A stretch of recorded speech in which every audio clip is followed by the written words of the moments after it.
Ayan po ako dito sa church spare time. Ready whenever.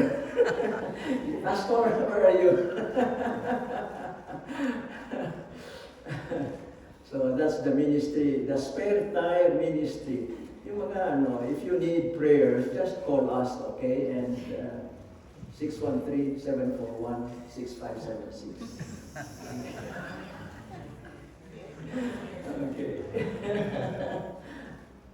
Great. Thank you for the lineup, some songs there. Great really for our message. So I think there was a big rain last night.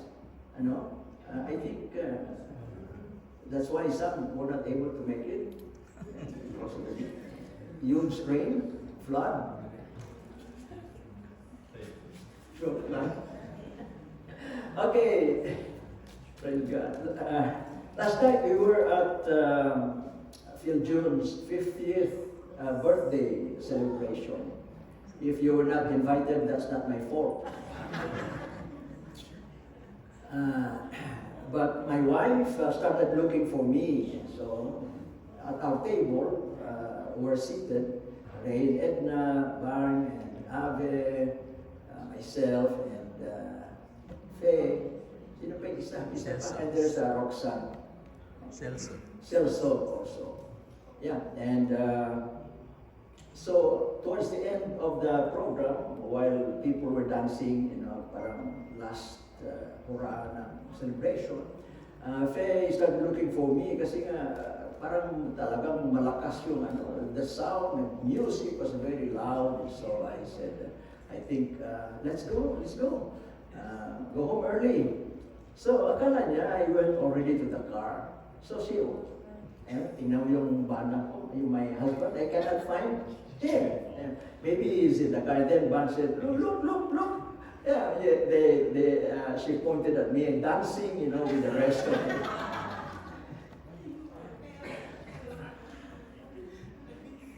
So, sa Sunday, you look at me parang, pastor, formal, naka-trompata, naka-barong, naka-Americana. Pero if you invite me to dance, I'm going to dance. Take off my shirt and dance with you. So, okay, let's start with our sermon. Okay. Shall we have the first? Okay. Let's read the basis of the Word of God on which we have based today's sermon. Ready? Go. For this reason I kneel before the Father, from whom every family in heaven and on earth derives its name. I pray that out of His glorious riches He may strengthen you with power through His Spirit in your inner being, so that Christ may dwell in your hearts through faith.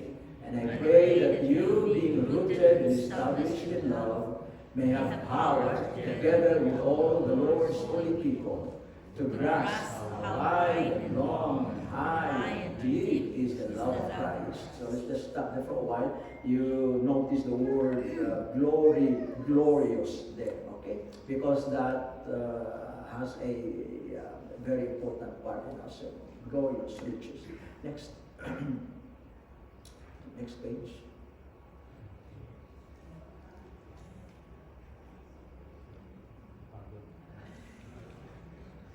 So next page.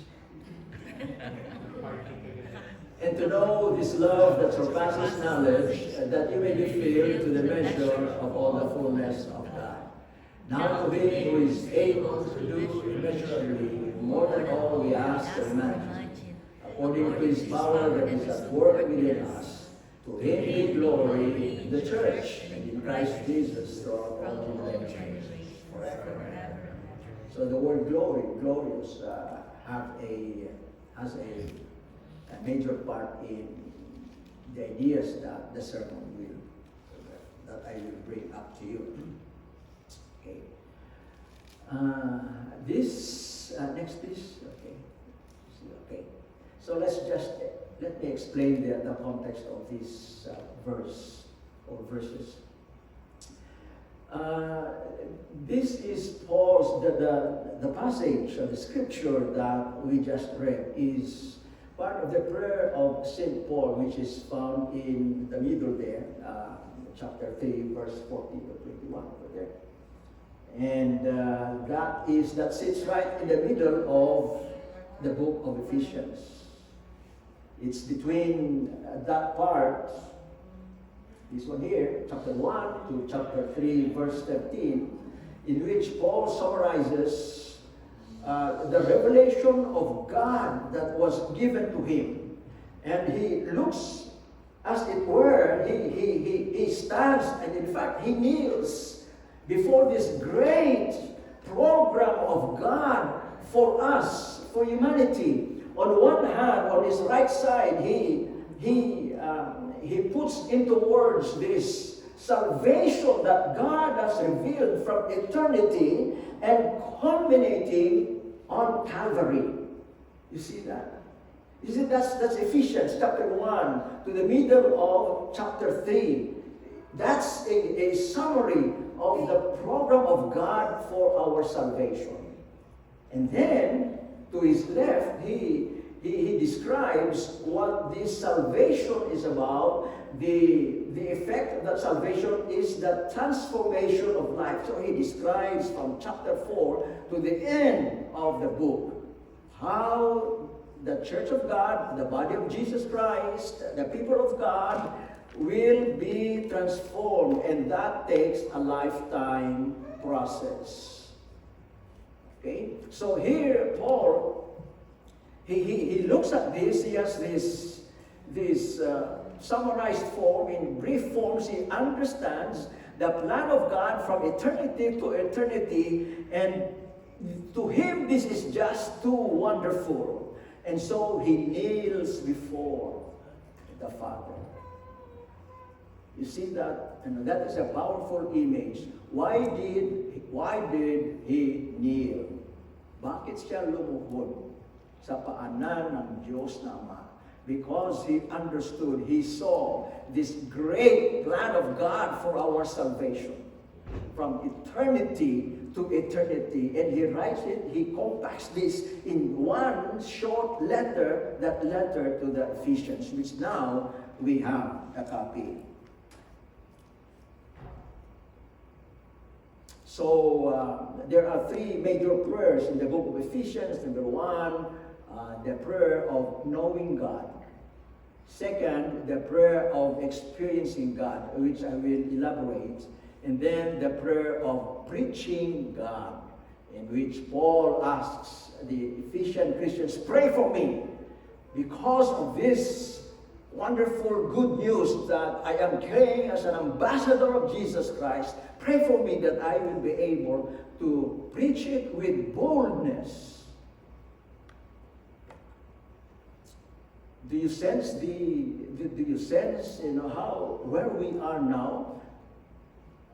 Saan tayo sa programa na ito ng kaligtasan natin? Amen. So next please. So this is why our title is Glorious Goals and Glorious Prayer.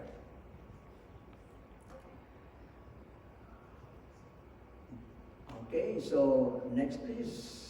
So this is in short, the theme of our message, God as Trinity, the Father, Son, and Holy Spirit. Nandyan lahat yan sa panalangin ni San Pablo. The glorious Trinity is at work in His church, at work among us, at work in the universal church in every country where there is a congregation that is worshiping Jesus Christ. The Father, the Son, the Holy Spirit, all of them are at work. Okay? So that, what's the purpose? So that we will reflect the fullness of God. That is why we sang a while ago, more. I want to know you more. More love. More power. This is God's wonderful ultimate purpose for His church to be like His Son, Jesus Christ. And He puts it in a phrase that is the fullness of God. That the church may reflect the fullness of God. That FCC may reflect the fullness of God. That I may reflect the fullness of God. That you may reflect the fullness of God. Do you see that vision for your life? And a vision for our church? And a vision for the Church of Jesus Christ all throughout the world? Our role then is to cooperate with God, starting with prayer. Because without prayer, there will be no spark. Amen? Yes. Jesus. Okay, next. So let's define this term, glorious goal and glorious prayer. Okay, what is glorious goal? Glorious goal is God's glorious goal is for the church to have the fullness of God. You know, we can be busy with many activities, but those activities must end in accomplishing this number one plan of God for His church. The fullness of God. Lahat ay directed towards that. And glorious prayer is focused on the work of the Father, the Son, and the Holy Spirit in His church, so that we, His church, will reflect the fullness of God. We focus our prayer where? In this glorious goal that God has for us. We focus our prayer around the activity of the Father, around the activity of the Son, Jesus Christ, around the activity of the Holy Spirit. So these two go together. They're like rice and munggo, ginisang munggo. Glorious goal, glorious prayer. Rice, ginisang munggo. They go together. We must support the glorious goal of God so that we can grow into the fullness of God.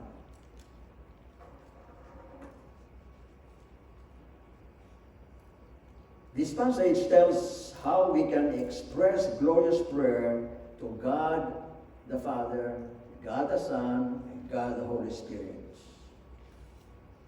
So, yung prayer natin na God, that's a nice prayer.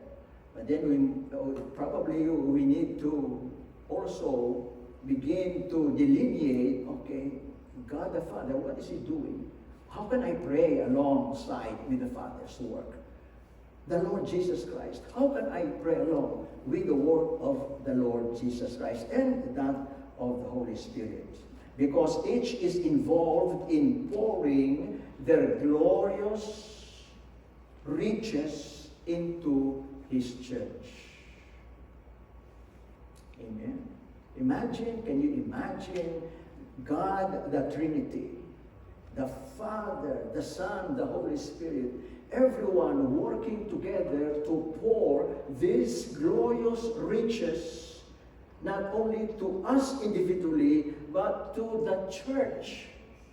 FCC.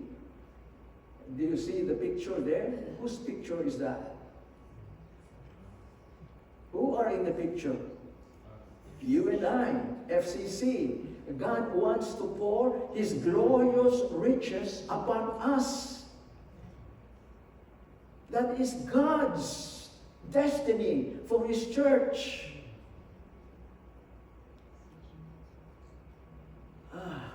Can you savor that for a while? Can you digest that for a while?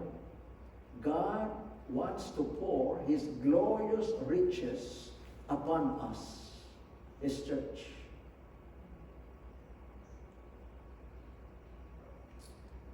Okay, so let's go with the activity of God the Father. Next, please. The Father's glorious goal to provide glorious riches for His church.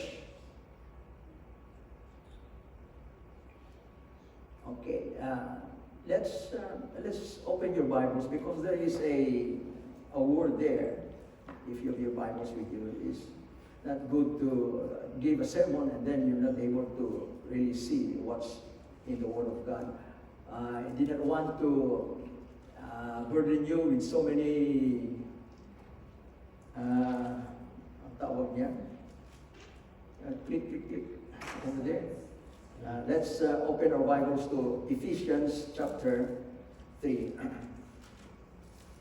There's a nice word there that needs explanation. Chapter 3, verse 14. For this reason I kneel before the Father, from whom his whole family in heaven and on earth derives its name.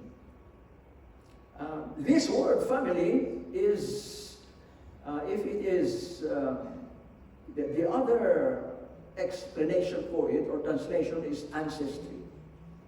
From whom every family, ancestry, lineage is named.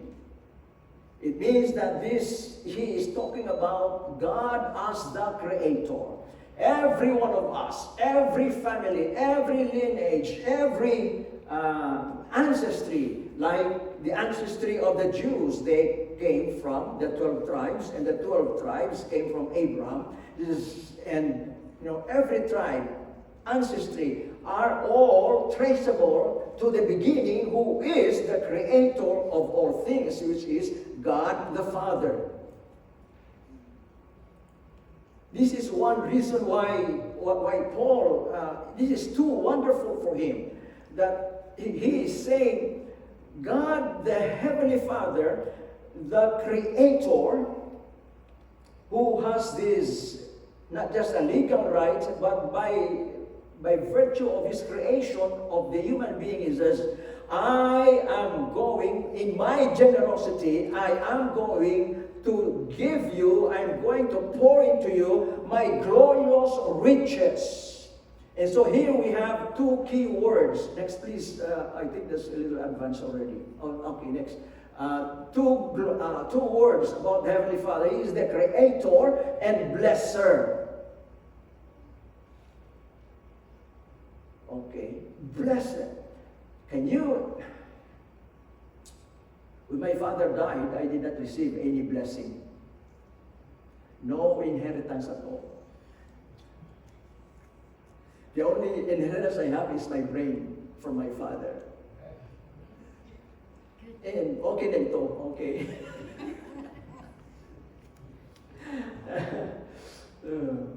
My wife wants to leave something else for my 3 daughters, and nag-iipon yan para may tagubilin. Okay. So here the Heavenly Father, look at this. The Creator, the Father, has already thought about blessing us, glorious riches. What is glorious riches?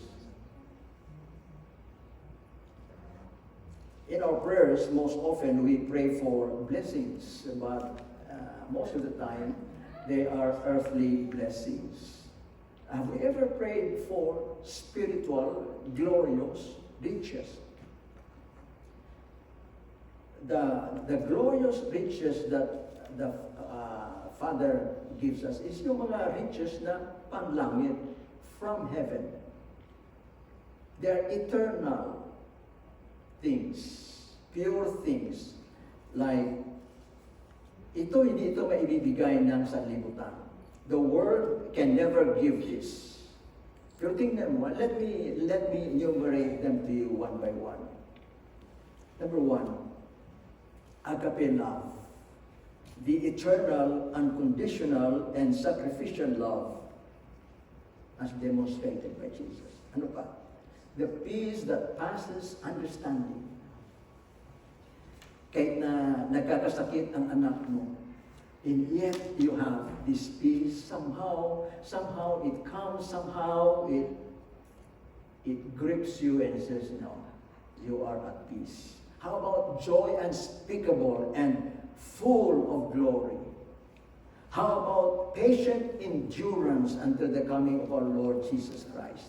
How about a body that is unlike our present body, but a body that is spiritual, indestructible, imperishable, powerful, glorious body?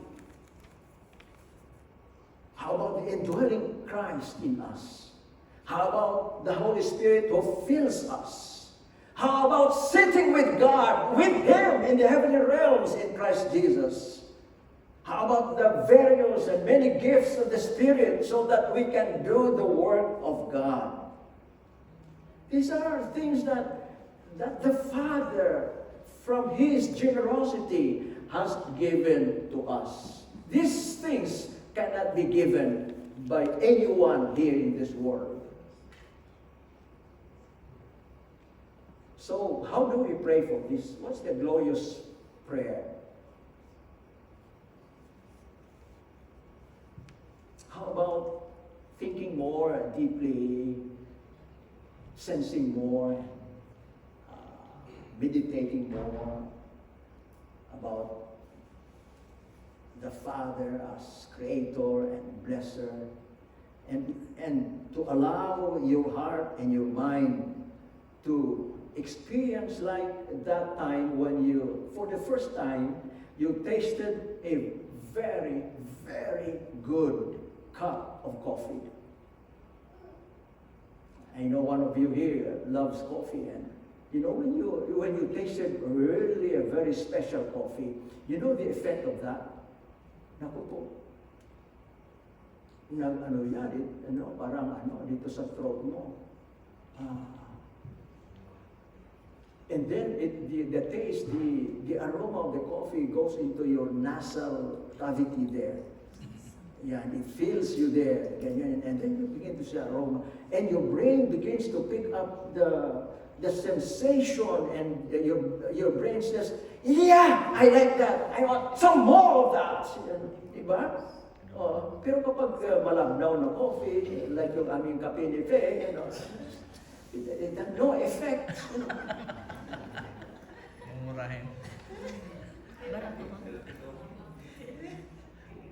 We must have an experience of that in our relationship with the Father, with God. Once in a while, we allow ourselves to just be quiet and just think about the Heavenly Father, and like that powerful sensation, the aroma of the coffee to us, allow God to manifest Himself in our hearts.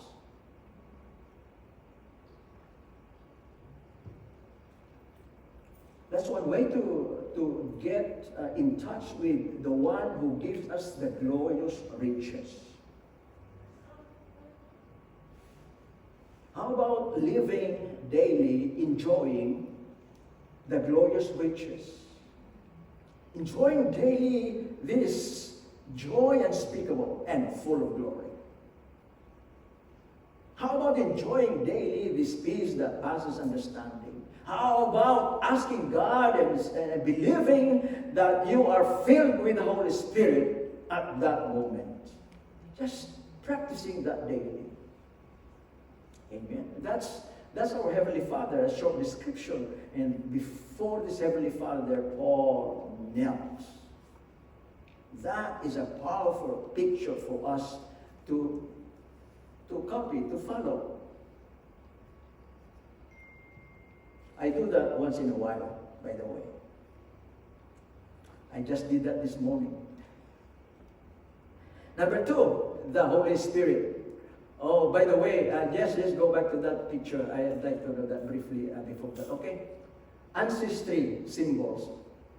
Alam mo, ang Scotland, Scottish people, they have this, maraming mga clans nila and tribes nila have their own symbols, okay? The Scottish tartan and crest. Yung tartan, yung cloth, yung crest yung symbol, okay? Sa atin naman, yung symbol for ancestry is the cross of Jesus Christ. That's the one that connected us, our ancestry, back to the Heavenly Father. It was to Jesus Christ as He was crucified on the cross. That, we should wear that in our hearts, if not around our neck. The cross of Jesus Christ. This reminds us, the cross of Jesus Christ reminds us of our ancestry that goes back to our Heavenly Father, Jesus. Our Creator and our Blessed.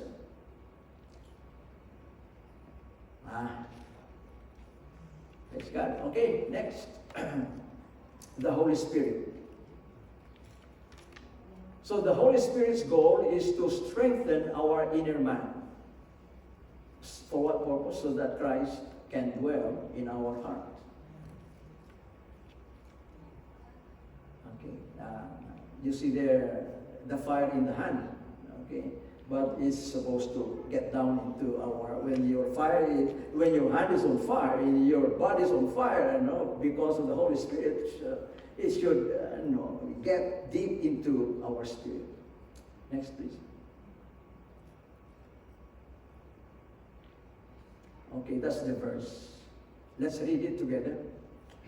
I pray that out of His glorious riches, He may strengthen you with power through His Spirit in your inner being, so that Christ may dwell in your hearts through faith. So there are two things there. Okay, next please. Balik. There are two things there.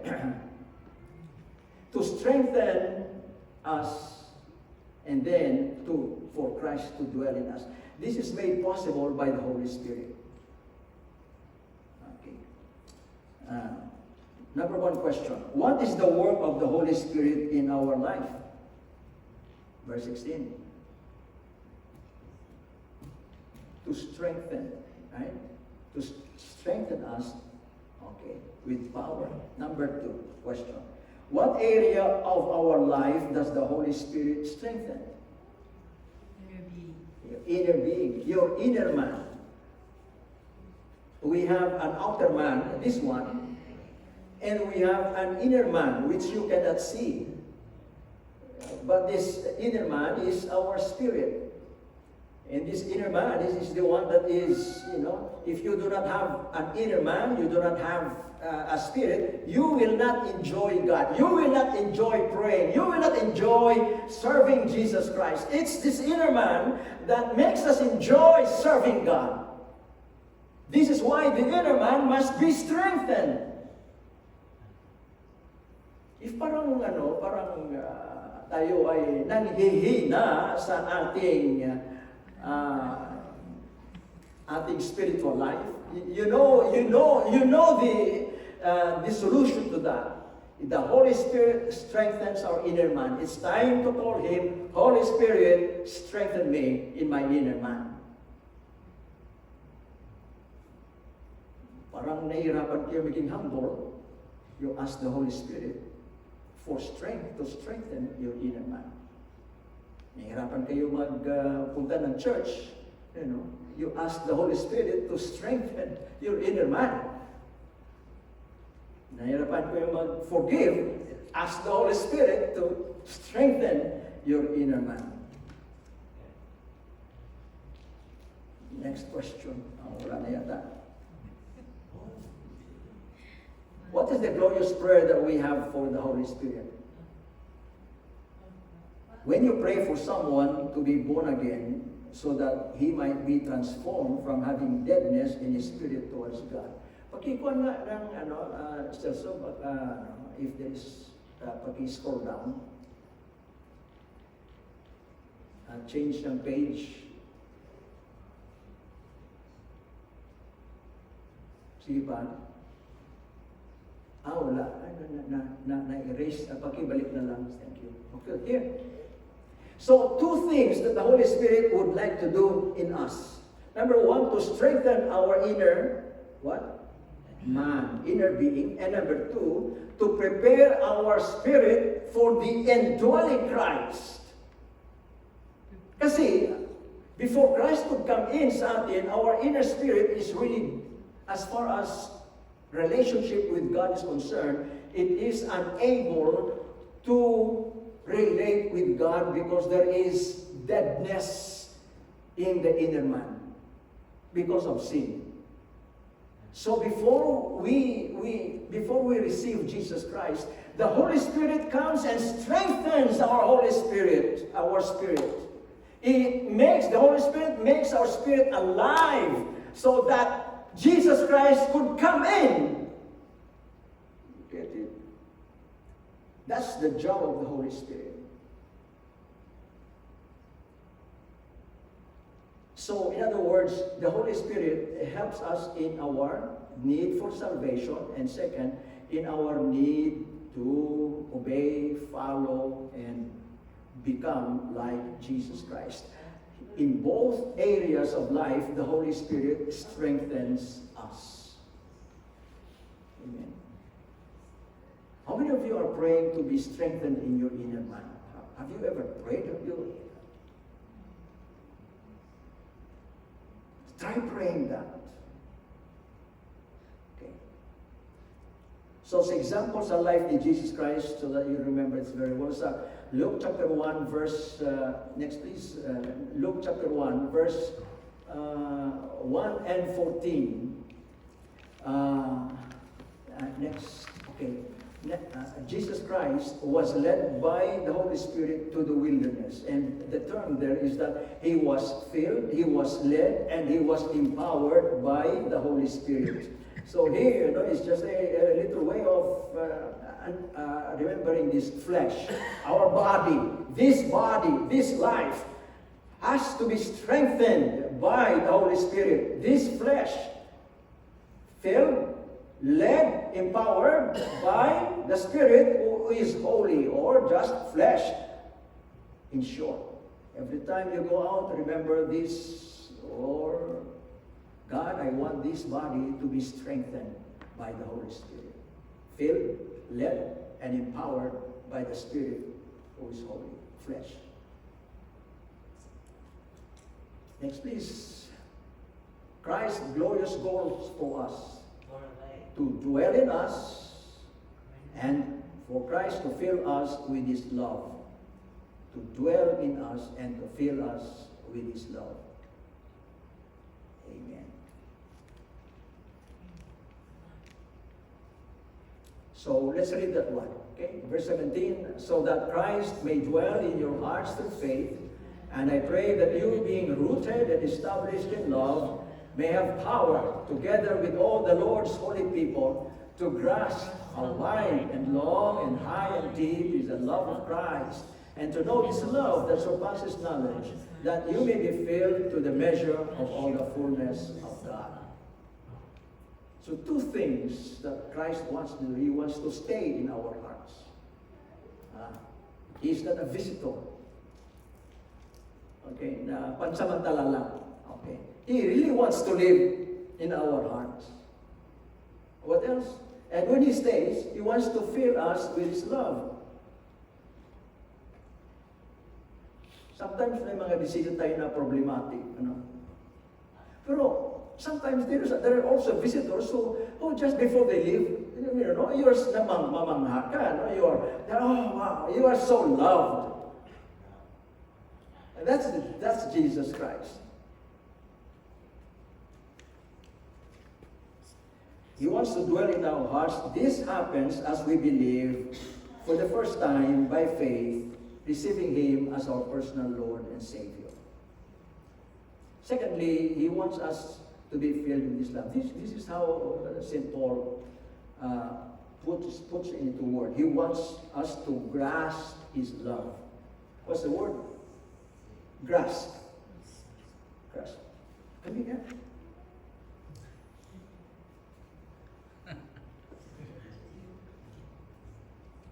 Diyan ka.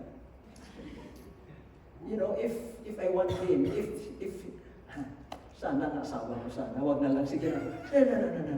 Okay lang. Grasp. Let us grasp. Okay, if I want Him to come to me, parang siya, grasp him ganyan. Hold firmly and pull him to me, Iba naman kapag babae, But this is an example of grasp, okay? Thank you. To take hold with decisive initiative, with eagerness, to grasp something in a forceful or firm manner. By grasping Christ's love, we will be filled with His love. Mahirap intindihin yung to grasp God's love, the love of Christ. He uses yung mga terms that are how wide and long and high and deep is the love of Christ. These are descriptions that shows there is no boundary in the love of Jesus Christ. There is no limitation. It is limitless. Eternal. The love of Christ. He says this limitless love, this love without boundary, he says, grasp it. Hindi naman physical yun that we can hold, but the thing is, from our heart, there has to be a feeling of being forceful in the way that we want to understand the love of God. Because this is, you cannot even process it in your mind. But as God sees what is in our hearts, He gives that love to us. The thing is there an initiative, is there a forceful manner in our hearts to really comprehend and grasp and take this love of Jesus Christ for us.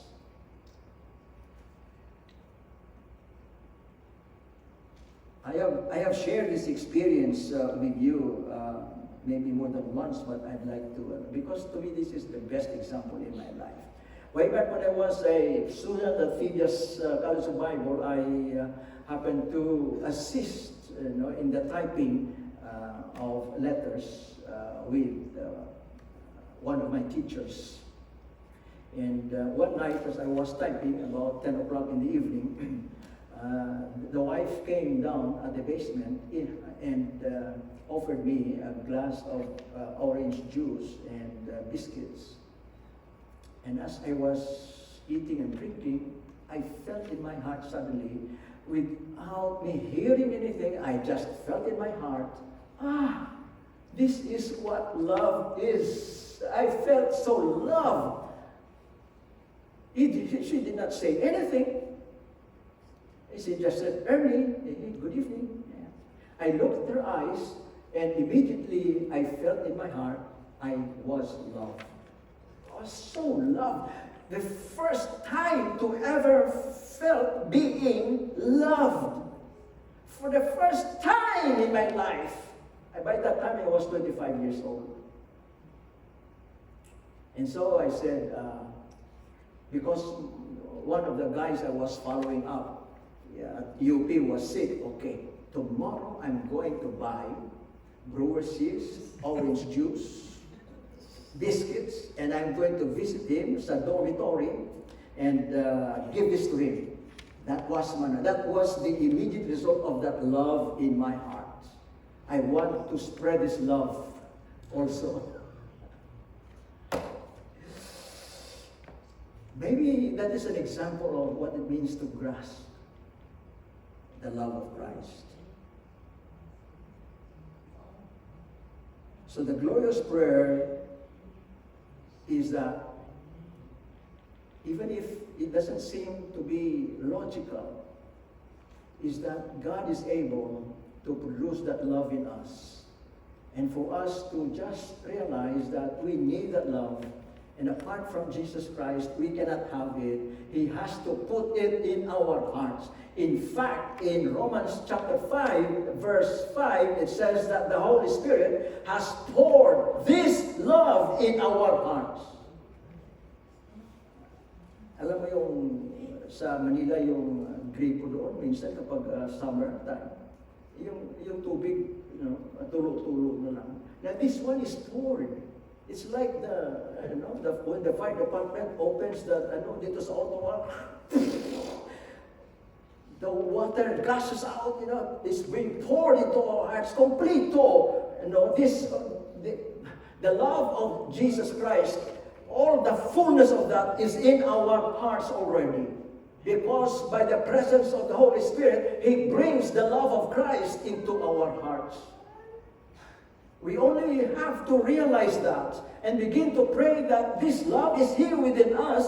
It's like the artesian well. Once you tap into that, it's going to come out and flow. So ano kaya mangyari if lahat tayo ay parang artesian well ng pagmamahal ng Holy Spirit or Jesus Christ here in our church? Oh. Every time we meet, this from my heart, love. From you, this came to me, love. The love of Christ. Siguro walang awayan,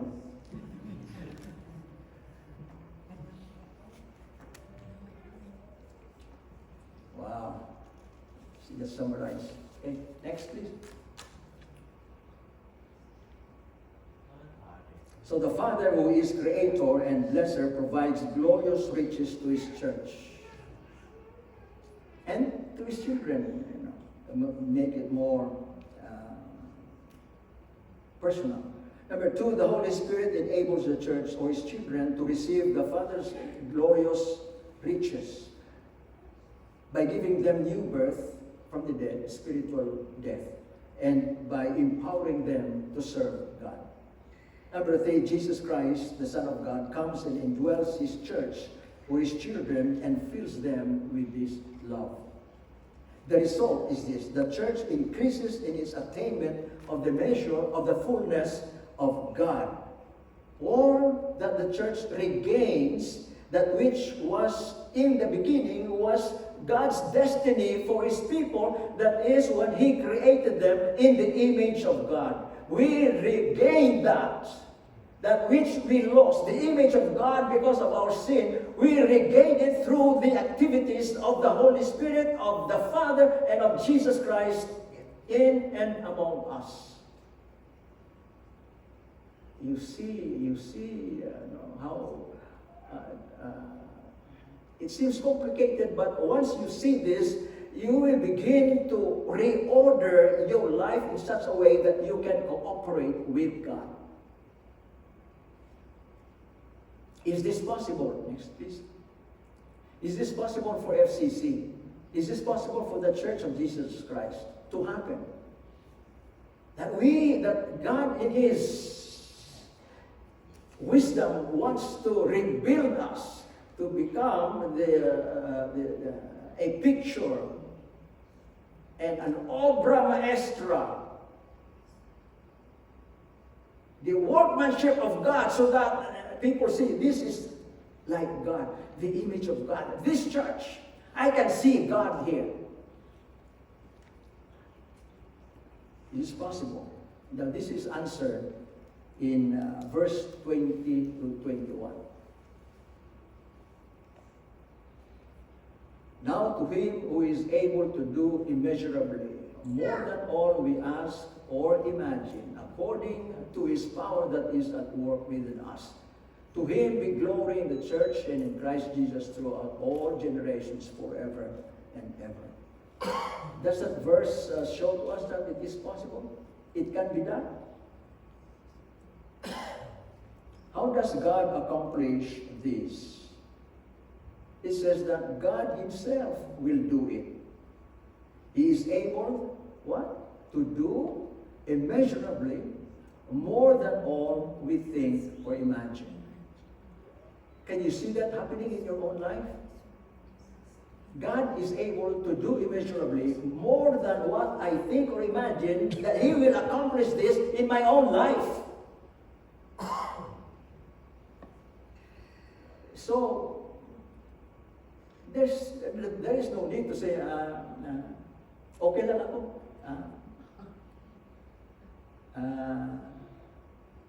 Ganito lang, okay na ito.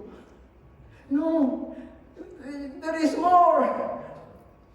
There is more. There is more of Jesus Christ. There is more of the Holy Spirit. There is more of the Heavenly Father for us to experience and to know. There is more to grasp. Because God is giving himself to us limitless, without boundary.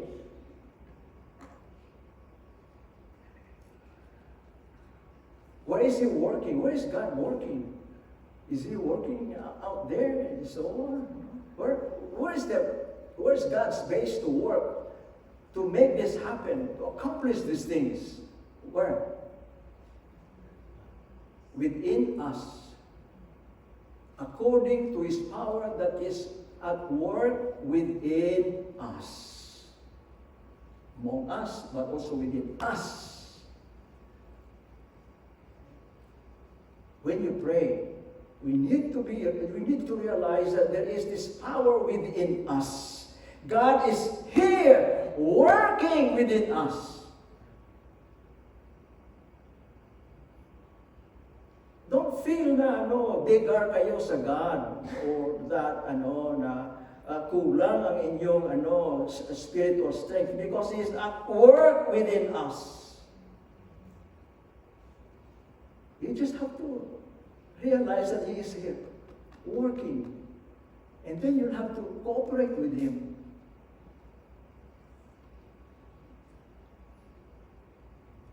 Alam mo yung horsepower? For some of us, God is working kasi yung capacity natin, 1 horsepower. Others yung parang Honda na 250 horsepower. Okay. You know why bakit 1 horsepower ka lang? Kasi you have not learned to listen to the Father, to Jesus Christ, and to the Holy Spirit. You have not allowed yourself to cooperate, to work with Him. Because God is going to increase that 1 horsepower to become 10 horsepower until you become 500 horsepower ka. And even more. Because He is at work within us. You see that yung yacht na yan? Mayroon man ng engine yan, but also it uses wind power. Pag malakas ang hangin, all you have to do is raise your sail. And wherever you want to go, as long as you maniobra mo yung sail to be able to receive all this power ng wind, you'll be able to travel wherever you want around the earth. This is working with the power of the wind. Now the sailboat is like us, and the Holy Spirit is like the wind. You have to catch where the wind is blowing. You need to cooperate with Him so the Holy Spirit can bring you anywhere He wants you to be. And on board is your engine, the power that is at work within us. So here's the challenge for us. God as the Father, as the Son, and as the Holy Spirit is at work in His church and all around the world. God's goal is to supply us, His church, with glorious riches so that we, His church, will attain the fullness of God. We will reflect God in this world and among ourselves. As individuals, Christians, as individual Christians, our role is to cooperate with God in faith, to obey, to love, to hunger for more, so that we might experience increasing fulfillment in our calling as men and women who were created to be holy and blameless, to reflect the fullness of God. When we do this, there will be a release of power that is at work within us. When we know that this is who our God is, the Heavenly Father, who provides us with all these glorious riches. And we know that the Holy Spirit makes this possible for us. He strengthens us with His power. And we know that Jesus Christ is here within us. This is the power that is at work within us. And when we know that, and then we say, yes, Lord, do it in my life, there is a release of that power in our life. And we will begin to see God, the reality of God, and His presence and His power in us. Last, and we're done. In one sentence, have you been praying glorious prayers? for the church, and for yourself. If you don't pray for the indwelling of Jesus Christ and the feeling of and the fullness of the love of Christ in our hearts, then we will be ignorant of that. We will miss that. We need to pray. And then the Holy Spirit is released because now you are cooperating